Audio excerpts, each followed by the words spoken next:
We are vulnerable to so many things here in the South Durban.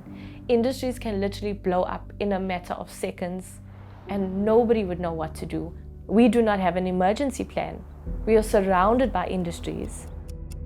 In breaking news, of course, at this hour, we continue to update you on a massive explosion which rocked the engine oil refinery in Durban South.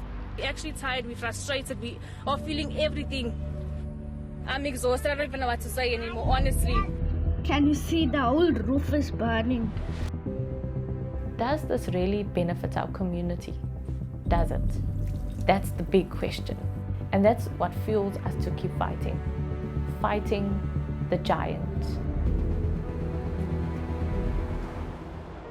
The South Durban area is really masked with petrochemical industries.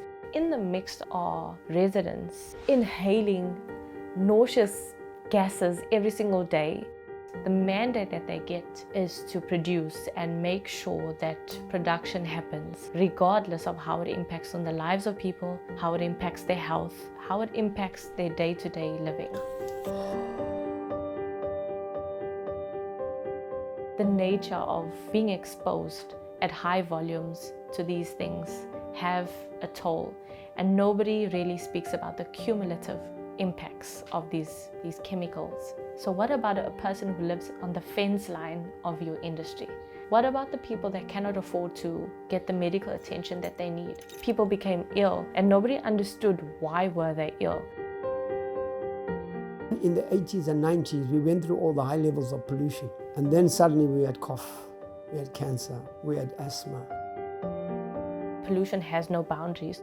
That's where communities really came together to stand together and demand the attention of government to intervene in this instance. People were employed in the early 80s, thousands of people, and today it's only employing about 150.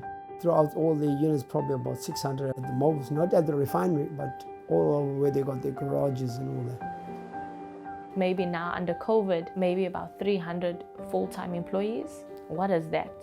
If you said 10,000, if you said maybe 5,000, I'd agree.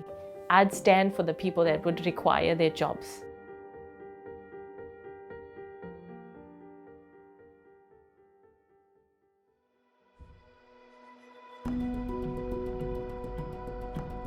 Government has really been an absent force. When we complain to the city, nothing really changes. Nothing gets done unless we put it in the media. We represent a lot of livelihoods. We'll log our complaints, you'll make sure everything is followed in terms of protocol. But when we see that there's no action, we take it immediately to Parliament. We are currently working with the Department of Environmental Affairs, Fisheries and Forestry over the South Durban pollution issues.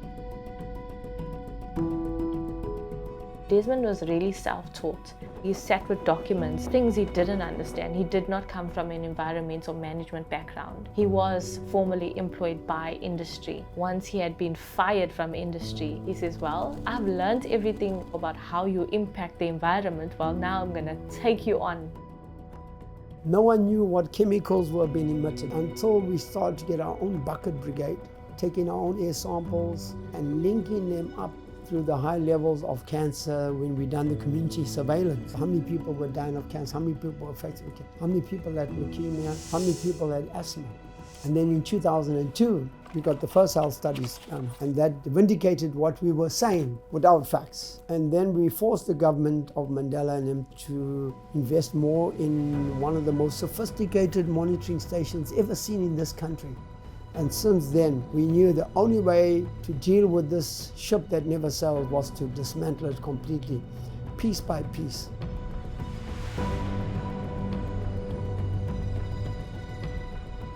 A democratic country. What is a democratic country when we do not inform the policies that govern us?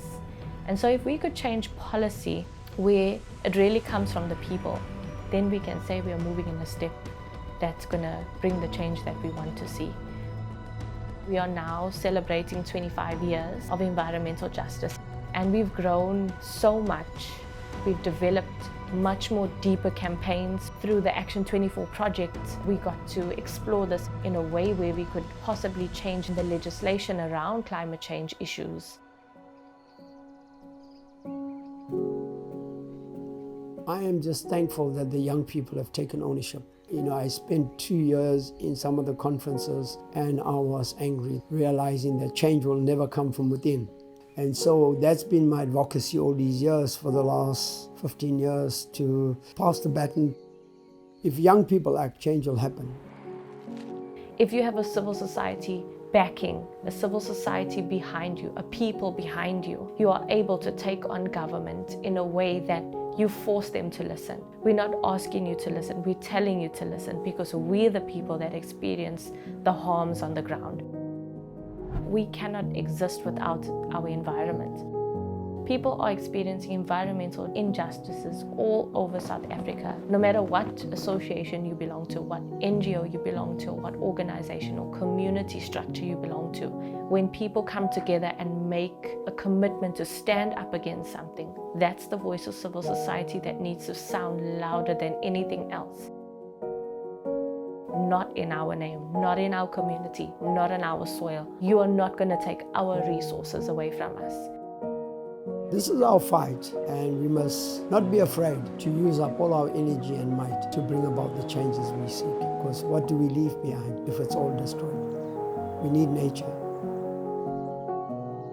This is home. So how do we now just go and relocate somewhere else and start afresh?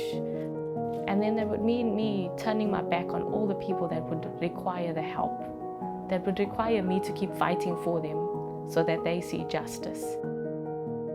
I think we've all been strategically placed in our lives to perform a certain function. And I can't turn my back against a passion that I've developed. I've been given that opportunity to be the voice for those people that are voiceless.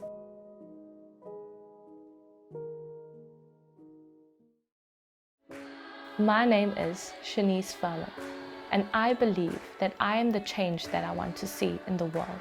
It starts with each individual.